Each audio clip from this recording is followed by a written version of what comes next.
ആഘോഷത്തിലും നമ്മൾ ആരൊക്കെ ജീവിച്ചിട്ടുണ്ടാവും എന്ന് പറയാൻ ഇപ്പം പ്രവചിക്കാൻ പറ്റില്ല. എങ്കിലും അടുത്ത വർഷവും നമ്മളെല്ലാം വളരെ ഗംഭീരമായിട്ട് ഈ പരിപാടി നടത്തണമെന്നും അതുപോലെ നമുക്ക് സുഭിക്ഷമായി വളരെ കഷ്ടപ്പെട്ട് വളരെ ബുദ്ധിമുട്ടിക്കൊണ്ട് ഇവിടെ ഈ ഭക്ഷണവാക്കുകൾക്ക് ഉണ്ടാക്കിയ വെണ്ണായിപ്പള്ളിയിലെ അപ്പച്ചനും അമ്മച്ചിക്കും അവരെ സഹായിച്ച സഹോദരി സഹോദരന്മാർക്കും എല്ലാവർക്കും പ്രത്യേകം നന്ദി പറയുകയാണ്.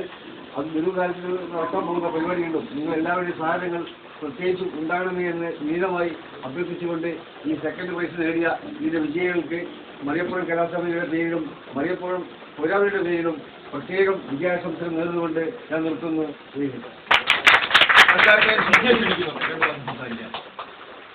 പ്രിയ സ്നേഹിതരെ,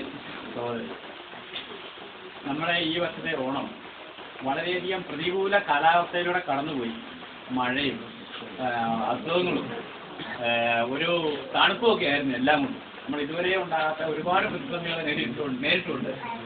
വളരെ മനോഹരമായിട്ട് എല്ലാവരെയും സഹകരണം കൊണ്ട് വളരെ മനോഹരമായിട്ട് നമുക്ക് ഈ പരിപാടി നടത്തി പൂർത്തീകരിച്ച് ബാക്കി പൈസയും കൂടെ നമ്മുടെ കലാസമിതിയുടെ പേരിൽ ഒരു 1900 രൂപ